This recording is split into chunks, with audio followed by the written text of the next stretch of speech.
Alors, Boker Tov tout le monde, et nous sommes de retour avec la deuxième partie de la paracha de Balak. Et cette fois-ci, on va aller avec des détails un peu plus spécifiés sur le chiffre 7 dans la Kabbale. On va voir quelles sont les intentions qu'il a, ce fameux Bilham qui a été choisi par Balak, par le roi Balak, pour aller essayer de détruire le peuple juif. Bon, comme d'habitude, il n'y a rien de neuf. Alors, on va voir qu'est-ce que, premièrement, ce fameux Bilham, qui c'est ce Bilham? Alors, le Midrash nous dit que Bilham, c'est un des conseillers du Pharaon. Pharaon, il avait 3 conseillers. Un qui s'appelle Yitro, un qui s'appelle Iyov, et un qui s'appelle Bilham. Alors, bon, il y avait cette grande réunion que le Pharaon, il a fait. Et il a réalisé que le peuple juif il est en train de se multiplier d'une manière qui dépasse la nature, c'était même pas normal, oui. Et il fallait trouver une solution, comme qu'il a dit par haut, de peur que de peur que les Juifs vont s'ajouter sur tous les autres ennemis qu'on a. Bon, il a oublié tout le bien que Yosef il a fait et tout le bien que le peuple juif ils ont amené en Égypte. Bon, ça c'est encore une fois rien de neuf. Et puis, alors il y a ce grand meeting. Et Bilham, oui, dans son agenda, il propose au pharaon de détruire le peuple juif. Comment? Il dit, Kol haben hailod hayeora tashlichu. Les femmes, elles sont enceintes, on va envoyer des inspecteurs à la maison pour savoir une femme si elle est enceinte ou pas, avec son âge, à partir de quel moment est-ce qu'elle est tombée enceinte, on va venir chaque mois vérifier qu'est-ce qui se passe avec le bébé, et dès qu'elle accouche, on prend le garçon, et on va le jeter dans le Nil, pas les filles. Et les filles, qu'est-ce qu'on va faire avec? Il dit, eh ben on va les marier, et ça va s'assimiler, et puis c'est tout. Après une génération, il y a Hazve Shalom, il n'y aurait plus rien qui va rester. Ça, c'était l'idée de Bilham. Yitro, quand il a entendu ça, oui, un autre conseiller, il a entendu ça, il a dit ça, ce n'est pas une bonne chose à faire. Avec le bien que les Juifs nous ont fait en Égypte, le bien que Yosef nous a fait en Égypte, et maintenant vous voulez faire ça, il n'y a pas d'Akarat Tov ici, il faut être reconnaissant. Et qu'est-ce qu'il a fait? Il est sorti du meeting, il a pris ses affaires, il s'est sauvé d'Égypte. Il est parti s'installer et retourner chez lui à Midian. Bon, ça c'est Yitro. Et quelle était sa récompense? Eh bien, il a eu un beau-fils. Un beau-fils que je pense que tout le monde aurait souhaité qui c'était son beau-fils. Qui est devenu son beau-fils? C'est Moshe Rabbeinu. Alors ça c'est Yitro. Iyov, il a entendu, mais il n'a pas réagi. Il n'a vraiment pas réagi. Il n'a pas dit c'est bien, il n'a pas dit c'est pas bien, il est resté dans le meeting. Alors il n'y a eu que le pharaon, Yitro et avec Bilham. Bilham, il a demandé de détruire le peuple, le pharaon, il l'a suivi, et Iyov, il a écouté. Qu'est-ce qu'il a eu, Iyov? Il a souffert toute sa vie. Il a souffert le martyre. Il dit le Midrash, quelqu'un qui veut entendre les cris de Iyov jusqu'aujourd'hui, qu'est-ce qu'il devrait faire? Il ouvre le livre de Iyov. Ouvrez le livre. Essayez d'étudier le livre de Iyov, vous allez voir, vous allez entendre les souffrances de Iyov. Bon, ça c'est par rapport à Iyov. Bilham, ce fameux Bilham, lui, il vient, il dit au pharaon, Kol haben hayilod hayeora tashlichu. Tous les garçons qui vont être nés, les mâles, il faut les jeter dans le Nil, il faut les tuer. Mais pourquoi? Pourquoi d'Afka lui? Il faut comprendre, Bilham, c'est le fils de qui? Qui c'est son père? Bilham, c'est le fils de Lavan. Qui est Lavan? Lavan, c'est le beau-père de Yaakov Avinu. Qui c'est? Alors, il faut se rappeler que Yaakov Avinu, quand il va, son père lui dit, va te marier, va prendre une femme de la famille de ta maman, n'est-ce pas, de Rivka. Alors, il est parti chez Lavan, ben Bethuel. Bethuel, qui est, bon, alors c'est de là d'où Rivka est venue, n'est-ce pas? Alors maintenant, si c'est comme ça, lui, quand Yaakov est parti là-bas, il est resté 22 ans chez Laban, il a marié les 2 sœurs, et le Midrash nous raconte que Lavan, il a voulu détruire Yaakov, déjà l'anéantir. Bikesh la'akor et Yaakov Avinu. Comment est-ce qu'on sait? C'est parce qu'on le dit, Belel à Pessah, quand on fait le Seder, on dit Arami Oved Avi. Qui c'est Arami? C'est Lavan Ha'arami.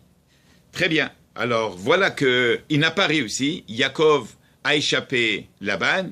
Il sort avec ses femmes, il sort avec les enfants. Et son fils, il promet à son père qu'il va prendre la relève. Il va tout faire pour les détruire. Bon, alors voilà que Yaakov, il retourne. On a eu l'histoire de Yosef qui se fait vendre en Égypte. Et après, ils ont fait la paix. Yaakov descend s'installer en Égypte. Et après que Yaakov, il est mort, et tous les enfants, les 12 tribus sont morts, et la nouvelle génération, elle prend de l'expansion en Égypte. Voilà que Bilham, il dit, tiens, maintenant ça c'est mon tour. Je vais faire ce que j'ai promis à mon père. Et c'est pour ça qu'il essaie de détruire. Bon, maintenant, avec tout ça, il faut comprendre, essayer de voir, il va falloir examiner. Alors, on avait dit on devrait examiner quelques points qui sont très importants dans cette paracha. Qu'est-ce qui est tellement important? D'abord, Bilham qui cherche à détruire, n'est-ce pas? Et après, qu'est-ce qu'il fait pour détruire le peuple juif? C'est à travers des insultes, à travers la parole. Pourquoi? Après, il faut comprendre cette histoire de Bilham. Lui, il a un âne, et c'est un âne qui parle.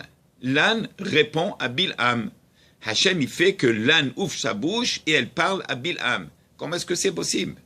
Et après ça, il y a cette fameuse histoire où est-ce qu'on va essayer de faire une comparaison entre Bilham et Moshe Rabbeinu. Comment est-ce que c'est possible? Les Havdil ben Hattam et la Taor, ben Hakodesh le Hol. Oui, alors Bilham, il est là, c'est un grand prophète. Bon, alors pour ça, il dit, quand Balak, il va prendre Bilham, il va essayer de l'acheter à tout prix, n'est-ce pas? Et il lui dit, un des psukim qu'on a, Hine am yatsa mi Mitzrayim. Voilà une grande nation qui est sortie d'Égypte. La deuxième chose qu'il va lui dire, le roi Balak, il va lui dire, Vihine chiset en aretz. Je vais traduire les psukim. La troisième chose qu'il lui dit, Ve'ata lechana arali et amazé. La troisième chose qu'il lui dit, c'est lechana arali et amazé. Okay. Mais ça, il faut le comprendre. Pourquoi est-ce qu'il y a cet ordre dans les psukim et pourquoi Balak, il demande ces choses? Premièrement, Balak, il dit à Bilham, Hine am yatsa Mitzrayim. Voilà cette grande nation qui est sortie d'Égypte. De qui est-ce qu'on parle? On parle de Bnei Israël, des Juifs. Et alors, s'ils sont sortis d'Égypte. Bon. Une des choses que Bilham, il avait établi quand il était avec le Pharaon, Bilham, c'était un grand sorcier qui a tout appris de son père, qui est Laban. Laban était un sorcier, ou est-ce que c'est... Le Midrash, il dit, c'est un miracle. Comment est-ce que Yaakov Avinu, il a fait pour sortir et d'habiter là-bas chez Laban pendant 22 ans. Il a marié ses filles, il est sorti avec ses enfants et les petits-enfants. Incroyable. Bon, ça c'est... Parce que chez Balak, c'était one-way ticket. Quelqu'un rentre, il ne sort plus jamais. La même chose avec Bilham, il a pris de son père. Il avait fait quelque chose avec la magie noire. Toute personne qui descendait en Égypte, it was a one-way ticket. C'est un billet qui est seulement l'aller. Il n'y a pas de retour d'Égypte. Alors comment? Alors Balak il dit, Hine amiatzami Mitzrayim.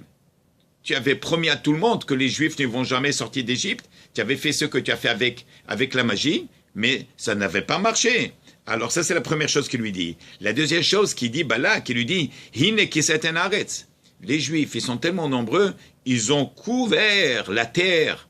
Oui, c'est comme si on vous dit aujourd'hui, dans les news, oui, dans les informations, quelle est la nation qu'on parle de plus? La plus grande des nations, c'est qui? C'est les Chinois. Ils sont des milliards. Et là, on parle toujours, on ouvre les informations, de qu'est-ce qu'on parle? La toute petite nation qu'on voit même pas sur la carte mondiale, les Juifs, Israël.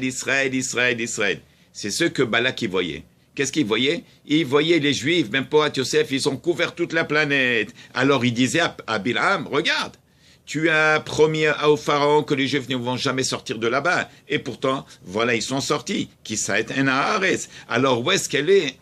Ta Gezerah que tu avais fait, Kol haben hayilod, haye ora tashlichu, que tous les garçons qui vont être nés en Égypte, tu vas les tuer. Hein? Donc, ça n'a pas marché. La troisième chose qu'il lui donne, Alken, Ata, Lechana, Ralientazem. Maintenant, Lechana, vas-y, Arali. Qu'est-ce que c'est Arali? La Shon Harour, tu vas aller maudire ce peuple avec ta bouche. Pourquoi avec la bouche? Parce que Balak, il a compris que contre les Juifs, il n'y a pas les tanks qui vont servir, il n'y a même pas la bombe atomique Shalom qui va atomer, il n'y a pas des avions de guerre qui vont servir contre les Juifs. La seule chose que les Juifs, quelle est la force des Juifs? C'est la prière, c'est la Torah, c'est l'étude. Donc il a dit, il faut trouver quelqu'un qui est aussi fort que dans la bouche. Pourquoi? Parce qu'ils ont dit dans le Midrash, Lokam B'Israël qui est Moshe Hod. Il n'y a pas comme Moshe Rabbeinu dans la prophétie, oui, mais uniquement dans le peuple juif. Lokam B'Israël qui est Moshe Hod. En Israël, il n'y a pas comme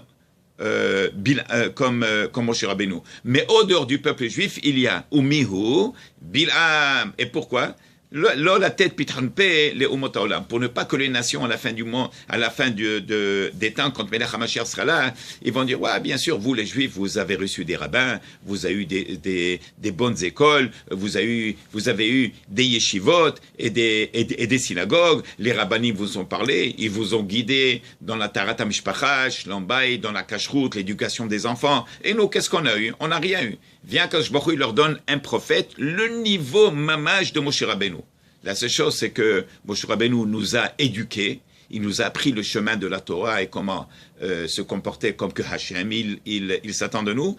Et Bil'am, qu'est-ce qu'il a fait? Il a dégringolé, il a chuté, il n'a pas aidé les nations. Non seulement ça, le Midrash, il dit, il avait des relations avec l'âne.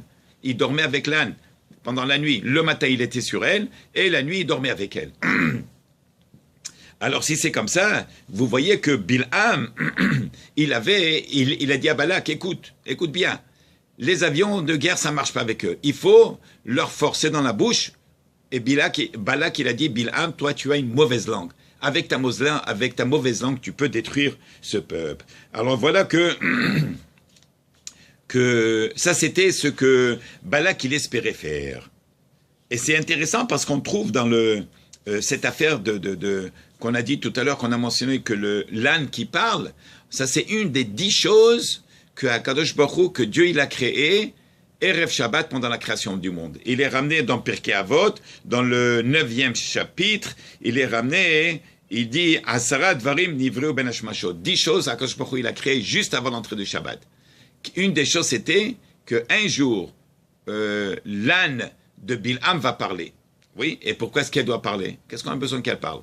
C'est parce que Bil'am, lui, il sort, il va aller rencontrer Balak pour détruire toute une nation qui vient.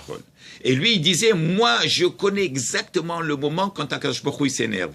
Et si à ce moment-là, j'insulte, le peuple, Hazve Shalom, il est détruit.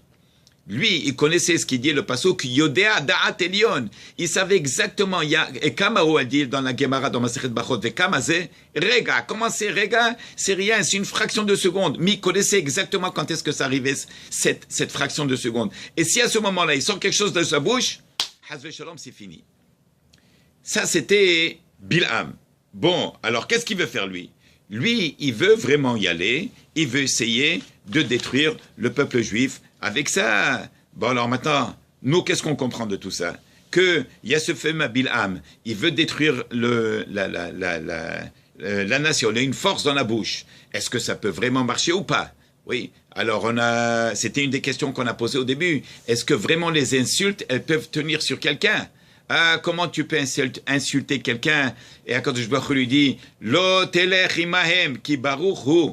Le peuple juif, ils sont bénis. Tu penses que vraiment tu peux les insulter? Mais qu'est-ce qu'il fait Bil'am? Bil'am, il est intelligent, on avait dit. Il était au niveau de Moshe Rabbeinu. Qu'est-ce qu'il fait? Il dit, moi je sais que dans le peuple juif, ils ont ce fameux chiffre, le numéro 7. Et ça, c'est dans la Kabbale, on retrouve ça, que c'est un chiffre qui est très fort. Par exemple, le 7e jour de la création, c'est Shabbat. Très bien. Combien de jours il y a dans la semaine? 7. Et le 7e, il est Mekudash. On a 7 fois 7, qui est on a 7 semaines qui vont former ce qu'on compte dans Sfirat HaOmer, qui est la réparation de tous les 7 midot qu'on doit réparer dans la Kabbale. Quels sont les 7 midot? On a le Hesed, on a Gevura, Tiferet, Netzach Vehod, on a Yesod, et à la fin c'est la Malchut. Et lui, tout ça, il avait cette connaissance. Il a dit, si j'arrive à prendre les midot, les séphirot, qui sont représentés dans le ciel par des lumières, par une intensité incroyable et j'arrive à l'influencer sur mes paroles à moi, ça va marcher. Alors, voilà, on a 7 ans aussi. On a 7 fois 7 ans qui est le jubilé. Alors, vous voyez que, en fin de compte, il avait ses intentions, même dans la Kabbale, il est parti chercher cette influence. Sauf qu'au Kadosh Baruch Hu, il y a beaucoup de mots là-bas qui sont interchangeables dans la Kabbale, où est-ce que nous on fait pas, où est-ce qu'on fait pas attention. Mais dans la Kabbale, ça explique. Parfois, Kadosh Baruch Hu s'adresse à Bil'am comme Shem Yud Ke Vav Ke, parfois comme El, parfois comme Elohim. Et à Kadosh Baruch Hu, il bloque la langue de Bil'am pour les insultes, et au lieu des insultes, il remplace par des bénédictions. Au point où est-ce qu'il dit le Midrash, vous devez le savoir, tout ce que le peuple juif va voir comme vécu jusqu'à la venue de Mashiach, ça va être grâce aux bénédictions de Bil'am. Mais attends une seconde. Est-ce qu'on n'avait pas appris qu'il y avait les bénédictions que Yitzhak Avinu, il a béni Yaakov Avinu? Oui, ça c'est uniquement les Atid Lavo. À la fin, quand Melech HaMashiach viendra, on aura toutes les bénédictions de Yitzhak que Yaakov Avinu, il a reçues de lui. Ah, mais pour le moment, quand on chante, même un Hatan et un Kala, quand ils se marient, on chante Ma Tovu Ohalecha Yaakov Mishkenotecha Israël. Le Hatan et le Kala, le jour le plus important qu'ils ont dans la vie. Qui c'est qui a dit ces paroles? Bil'am. À l'entrée de la synagogue aussi, on dit des psukim. Qui c'est qui les a dit? Bil'am. Alors voilà Bil'am, toutes les intentions mauvaises qu'il a eues, on trouve que Hakadosh Baruch Hu hafachotam letova. Bon, maintenant, si c'est comme ça, ce qu'on veut comprendre dans tout ça, c'est que Moshe Rabbeinu, il n'est pas dans la paracha. Hein. Moshe Rabbeinu, on le trouve à la fin de la paracha. Comment ça se fait? Où est-ce qu'il est Moshe Rabbeinu dans tout ça? Pourquoi il n'y a pas Vaïdaber Adonai Moshe les morts qu'on trouve dans toutes les parachiotes? Et là-bas, regardez Rabotai cette leçon. Avec ça, je finis. Hakadosh Baruch Hu va nous apprendre une leçon comme il n'y a pas une deuxième dans toutes les parachiotes. Hakadosh Baruch Hu, il y a quelque chose qui se passe dans le monde. Imaginez, il y a des Palestiniens, Yuval, il y a des Palestiniens qui se préparent, qui vont, Hazve Shalom, ils préparent une attaque. Combien de fois il y avait des Palestiniens, il y avait des terroristes qui ont mis sur eux les ceintures avec des bombes pour sortir faire un attentat. Il n'a pas eu le temps de sortir de chez lui et ça s'est explosé chez lui à la maison. Est-ce que nous on était au courant? On ne sait pas.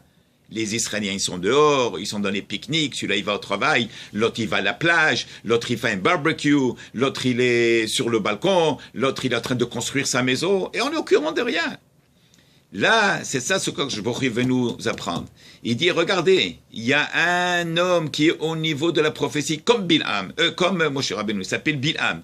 Il essaie de vous détruire. Vous n'avez aucune idée de tout ce qui se passe. Les Juifs, ils sont dans le désert, en train d'éditer avec Moshe Rabbeinu, dans les tentes. Ils ont la manne, ils ont la protection des nuages autour d'eux. Ils ne savent pas qu'est-ce qui se passe, n'est-ce pas? Et finalement, ça n'a pas marché. Il monte, Bil'am, sur les montagnes pour maudire, il n'y a que des bénédictions qui sortent. Eh bien, à la fin de la paracha, vient que je vois dire à Moshe Rabbeinu, écris tout ce que Bil'am, il a essayé de nous faire. C'est pour ça qu'on ne trouve pas Vaïdaber Adonai Moshe les morts au début. Il y a juste l'histoire de Balak et Bil'am, oui, qui se fait engager par Balak. Mais à la fin, il dit, écris toute cette histoire. Je veux que vous sachiez combien que je vous protège, toute la nation. Toute nation qui va essayer de vous attaquer, ça ne va pas marcher. Ni la guerre de 48, ni la guerre de 67, ni la guerre de Kippour, ni la guerre du Liban, Bezrat Hashem, mais ni l'Iran, ni la Syrie. Et personne ne peut rien faire parce que Akadosh Baruch Hu, oui, lachem lachem. Ça, il faut le comprendre. Ça, il faut le savoir. Mais on a besoin de Torah, mitzvot, masim tovim, comme qu'il est écrit, Hakol kol Yaakov, ve'ayadayim yedei Esav. Alors avec tout ça, je vous laisse. Maurice, on t'a langui, et Blabès, et bon, en t'entend avec impatience, un grand bonjour à la famille en Eretz Israël et à Ashdod, et à Madame Ben Soussan, bien sûr. Alors voilà, Shabbat Shalom à tout le monde, et à bientôt, et surtout n'oubliez pas de partager. Shabbat Shalom.